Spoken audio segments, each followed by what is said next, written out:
Welcome to UO Today. I'm Paul Peppis, Director of the Oregon Humanities Center. My guest today is writer Elizabeth Rush, author of Rising, Dispatches from the New American Shore, a finalist for the 2019 Pulitzer Prize, and author of Still Lifes from a Vanishing City, Essays and Photographs from Yangon, Myanmar. Her work has appeared in the New York Times, the Washington Post, the Guardian, and the Atlantic, among many others. Rush is the recipient of the Howard Foundation Fellowship, the Andrew Mellon Foundation Fellowship for Pedagogical Innovation in the Humanities, and the Science in Society Journalism Award from the National Association of Science Writers. She teaches creative nonfiction at Brown University. Rush gave a talk titled On Rising Together, Creative and Collective Responses to the Climate Crisis on March 5th, 2020, as the Oregon Humanities Center's 2019-20 Robert D. Clark Lecturer. Her talk was part of the Convergence, Intersections Between the Sciences and Humanities series. Thanks, Elizabeth, for coming on the show. Thanks for having me, Paul. So tell us about your background and how you ended up becoming a writer. I should say I've been writing for most of my life. I recently moved and uncovered some of my early journals from middle school, so it's always kind of been a part of the way I orient myself in the world. I did study creative writing at Reed College in Portland, Oregon, and I would say even then I knew that I wanted to write about humans and our relationship to the more than human world. I also got the sense that like half the population of Oregon would probably like the same job if possible. So I ended up, upon graduation, moving to Southeast Asia and doing a lot of work for writing for arts organizations and different international magazines and newspapers, and eventually found my way back to the United States and realized that I had kind of built enough of a name for myself that I could start to maybe dictate some of the topics that I wanted to approach, and that's when I made this turn towards environmental writing. So let's talk a little bit about the time you spent in Southeast Asia and your collaborations with artists there. Tell us about that project, what you did there.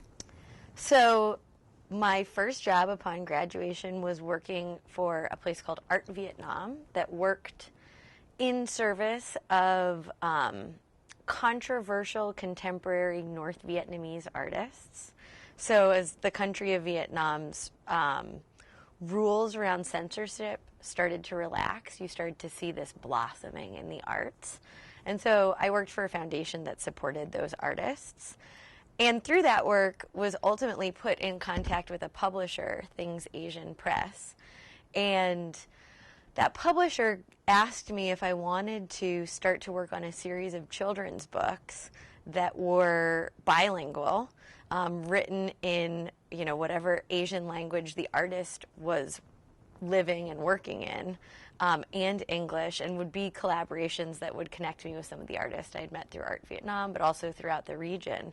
And so I did a series, probably 4 or 5 different children's books that are these collaborations with different, really exciting contemporary Southeast Asian artists. And it was a fun process. Each project was a little bit different, and the artists and I would sort of look at the work they'd already created and see if I could create a story from it.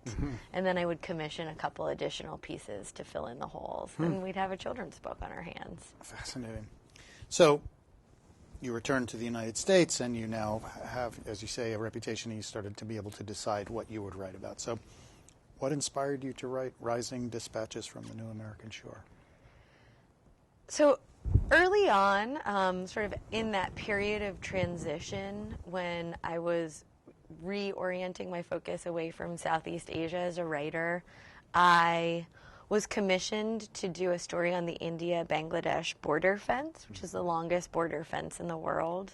I got sent to India and Bangladesh for about a month each to sort of do an on-the-ground reporting in terms of how this fence impacted the lives of folks living in the towns around the border. And one of the things that I found in Bangladesh was that a lot of people said the fence is not a big deal. You could bribe your way through. You could sneak your way through under the cover of darkness. The thing that's a really big deal is that saline has started to creep into the aquifer and our crops are dying. And so we're having to leave our family land and relocate because of sea level rise. And I suddenly started to be able to see that climate change wasn't a problem for the future. It was really with us in the present tense. So when I came back to the United States, I thought, if it's happening in Bangladesh, it has to be happening here, but I'm not hearing about it in the United States. So I went in search of those stories, and the first place I went to was Louisiana. And, in many ways, the topography of Louisiana is so similar to the topography of Bangladesh. You have this giant river system that ends in a delta, and that delta, the land of the delta is usually formed by sort of the buildup of silt that the river deposits. Tends to be very flat and very vulnerable to sea level rise. And so my first sea level rise story was about Louisiana. Pretty quickly, I started to write more and more about sea level rise, but I recognized that there were sort of a set of conventions that you had to use to get that story into the newspaper.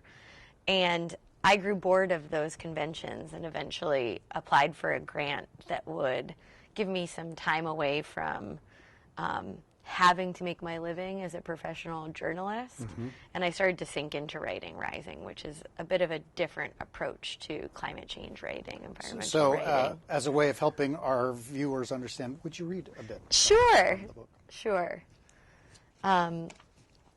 This is from the opening chapter, The Password. My first summer in Rhode Island, I returned to Jacobs Point Marsh often. One morning, someone else is there. When he and I cross paths, I ask as nonchalantly as possible if he knows why these tupelos are all dead. I'm trying to find out whether he can see what I can, that the precious balance between saltwater and fresh that once defined this tidal wetland has been upset. No, the man says, binoculars jangling around his neck. I'm sorry. I'll be the first to admit that before I started coming to Jacobs Point, I couldn't tell the difference between black tupelo and black locust, between needle rush and cordgrass. I would learn their names only after I realized the ways in which their letters on my lips might point toward or away from incredible loss. Then I became fascinated. Because unlike Descartes, I believe that language can lessen the distance between humans and the world of which we are a part. I believe it can foster interspecies intimacy and, as a result, care. If, as Robin Wall Kimmerer suggests in her essay on the power of identifying all living beings with personal pronouns, naming is the beginning of justice, then saying Tupelo takes me one step closer to recognizing these trees as kin and endowing their flesh with the same inalienable rights we humans hold. Sometime during the last half a century, these tupelo's taproots started to suck up more salt water than they had in the past. They were stunned and stunted. Then they stopped growing. The sea kept working its way into the aquifer, storms got stronger and dumped more standing water into marshes, and tupelos all along the East Coast died. Now they no longer bathe the edges of Jacobs Point in shade. The green coins of their leaves are gone, and a recent bird census carried out in Rhode Island's East Bay suggests that the bank swallows are going too. I tell the stranger all of this, the sentences unspooling fast, like the outgoing tide, while he shifts from one foot to another, anxious to break away. He has, he tells me, never heard of the tupelo tree. Instead of the luscious rasp of growth on growth and the electric trill of a songbird in flight, out here at the farthest end of Jacobs Point, we are surrounded by the ticking sound of unprecedented heat. Above us, the tupelo's empty, oracular branches groan. The oldest living black tupelo in the United States sprouted 650 years ago. That means its first buds burst while the plague was killing off approximately 1/3 of Europe. Now it's the Tupelo's turn to succumb in great numbers, and the red knots, and the whooping cranes, and the salt marsh sparrows. Of the 1,400 endangered or threatened species in the United States, over half are wetland dependent. 5 times in the history of Earth, nearly all life has winked out, the planet undergoing a series of changes so massive that the overwhelming majority of living species died. These great extinctions are so exceptional, they even have a catchy name, the Big Five. Today, 7 out of 10 scientists believe we're in the middle of the 6th. But there is one thing that distinguishes those past die-offs from the one we're currently constructing. Never before have humans been there to tell the tale. The language we use to narrate our experience in the world can awaken in us the knowledge that transformation is both necessary and ongoing. When we say the word Tupelo, we begin to see that both the trees themselves and the very particular ecology they once depended upon are, at least where they are rooted, gone. Sometimes a key arrives before the lock. Now I'm thinking, sometimes the password arrives before the impasse. These words, when spoken or written down, might grant us entry into a previously unimaginable awareness that the coast and all the living beings on it are changing radically. Thank you so much for the meeting. My pleasure. So your emphasis throughout the passage that you just read on the importance of language and story. One of the, I think anyone who's read any of the recent works on climate change will know that it's difficult to write on climate change in ways that is not extremely dire and depressing. Mm. And I know that this is a problem that you confronted when you were writing the book. Say a little bit about how you sought to solve that problem. It's a complicated problem. I think, often the stories that we hear about climate change do register in this apocalyptic sort of narrative, as an apocalyptic narrative. And part of my resistance to that narrative is that it tells us that the conclusion is foregone, that it's already happened, that it will happen in exactly this way. And I think for a while, a lot of writers and science communicators went to that narrative because they were trying to sound the alarm, to say, we have to wake up, climate change is happening, we have to pay attention.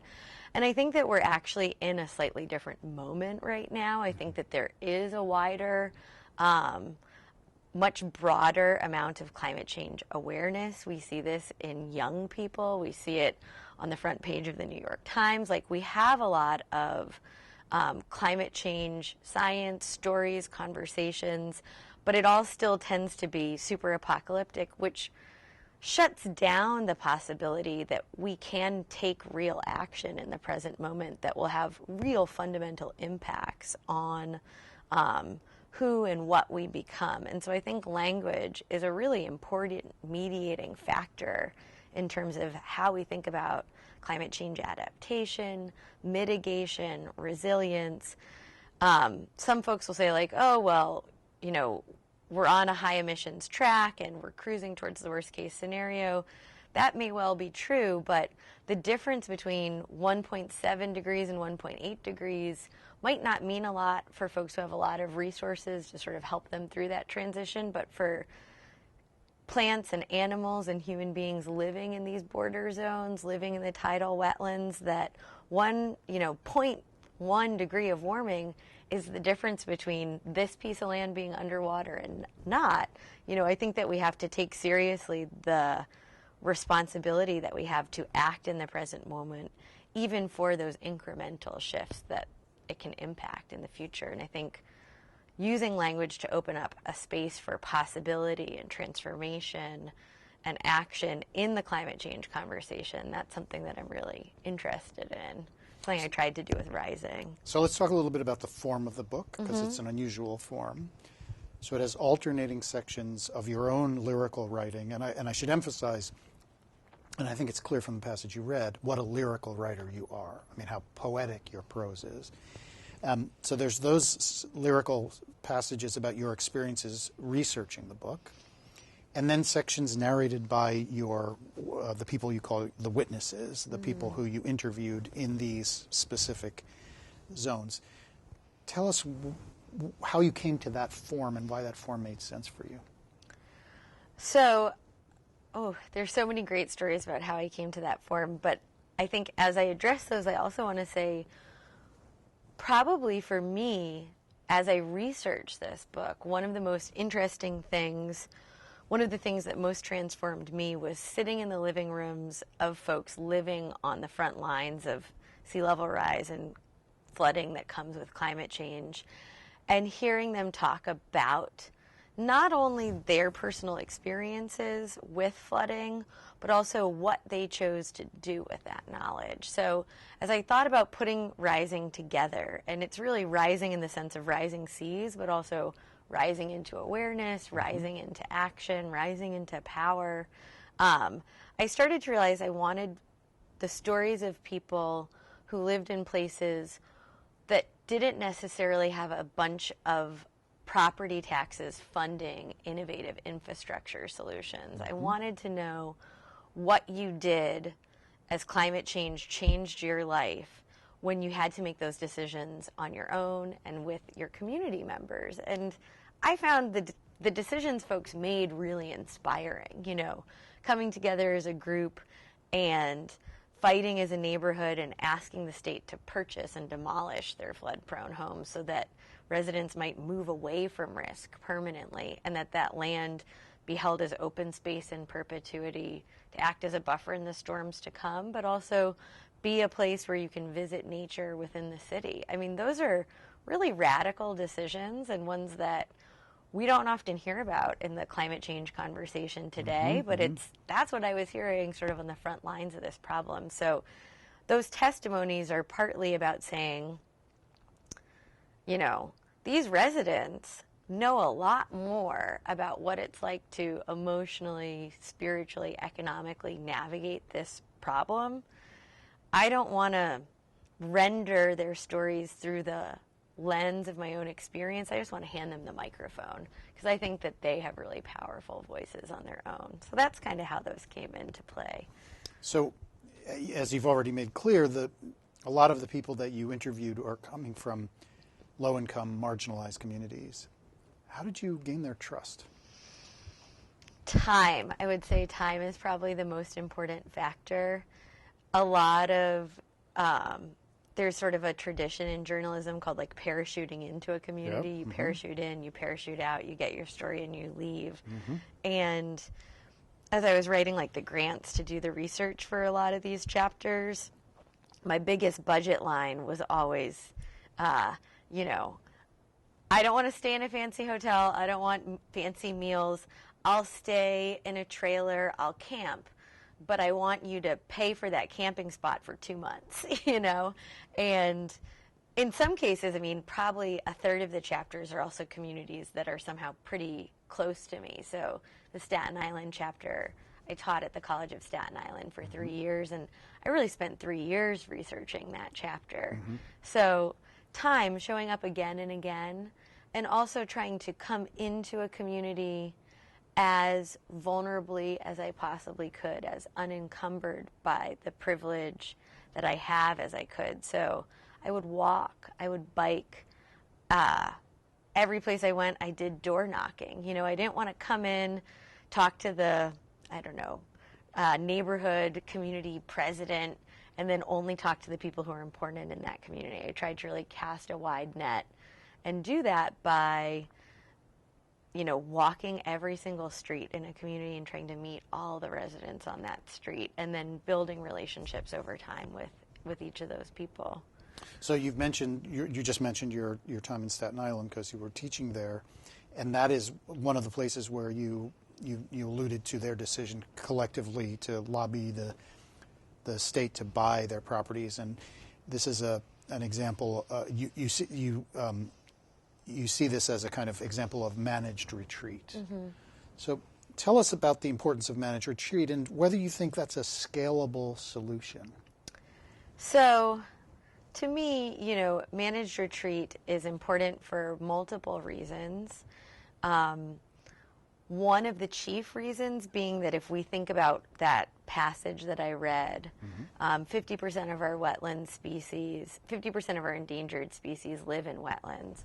We know that wetlands can migrate up and in as sea levels rise. The major thing that gets in the way of them doing that right now is the fact that we've built along the backside of them. So I think, if we want to think of a real egalitarian climate change adaptation strategy, what we have to do as humans is get out of the way of the these endangered species that want to move up and in as tides get higher and storms get stronger. That's part of the reason why I think managed retreat is so important. Is it scalable? Yes, but not in the way that we currently approach it. So if you look, just last year, one of the first systematic studies of FEMA's managed retreat program came out, and we see that between 1989 and today, the length of the program, they've purchased 43,600 homes, which sounds like a lot.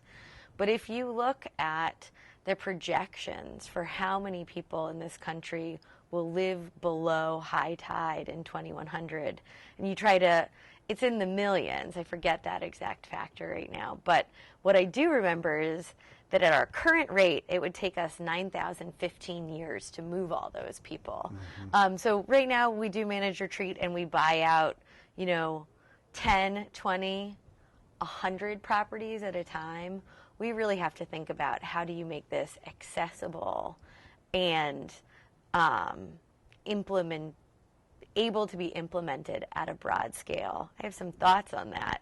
It is possible, but it's not replicating what we have in place currently. What are your thoughts on that? Interestingly, there's a couple bottlenecks to managed retreat that we see. So often it's wealthier communities that get the money to relocate after a storm. That's because those communities usually have in place a public servant who can oversee the process and apply for the funding from FEMA. So one, I think that we need to start to fund a suite of offices nationwide that specifically focus on managed retreat so you don't have that bottleneck.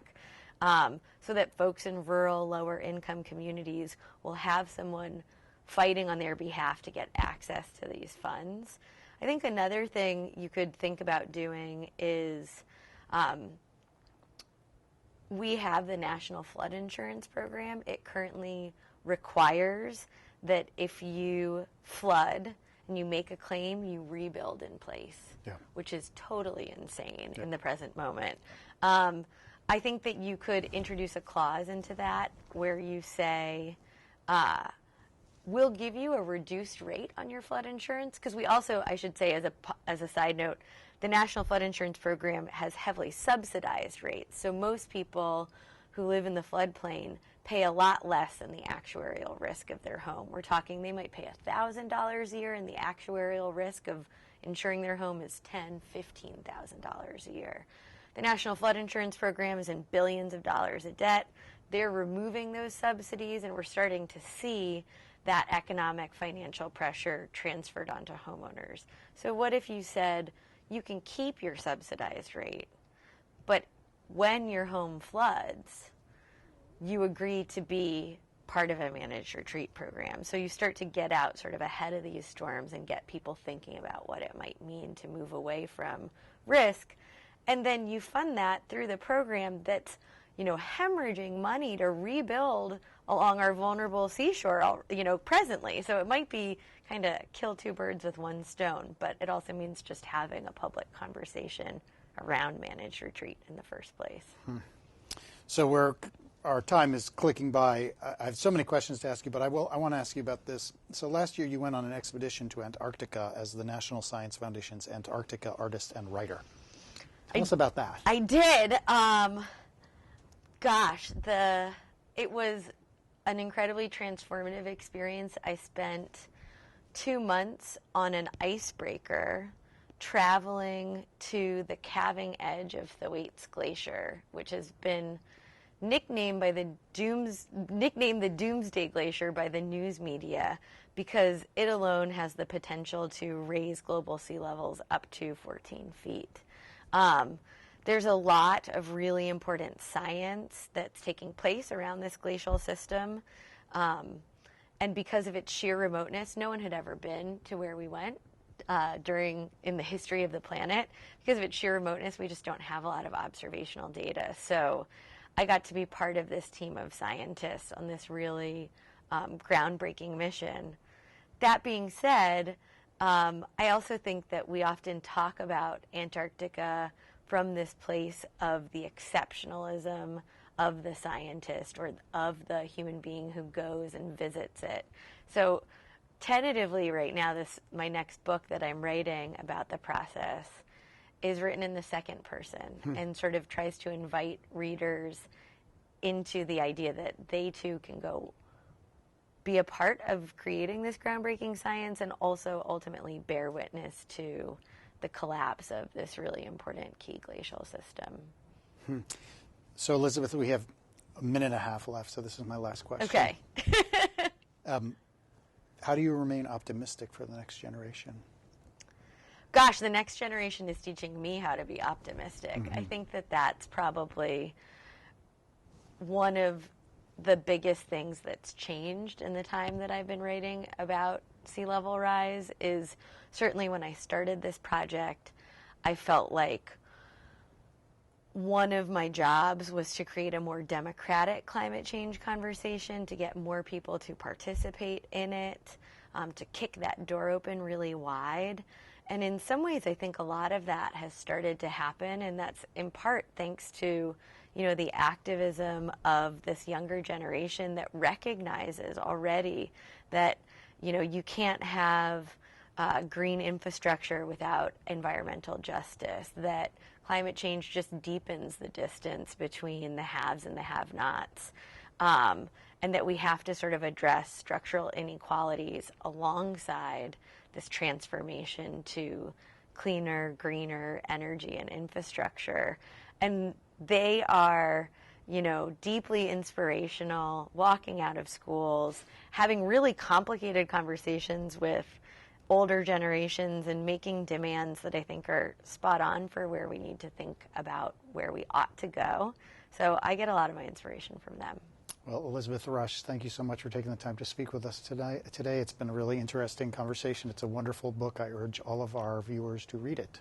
Thank you. Thank you so much. Wonderful speaking with you. I've been speaking with writer Elizabeth Rush, author of Rising, Dispatches from the New American Shore, a finalist for the 2019 Pulitzer Prize. Rush gave a talk titled On Rising Together, Creative and Collective Responses to the Climate Crisis on March 5th, 2020, as the Oregon Humanities Center's 2019-2020 Robert D. Clark Lecturer. Her talk was part of the Convergence, Intersections Between the Sciences and Humanities series. Thanks so much for watching.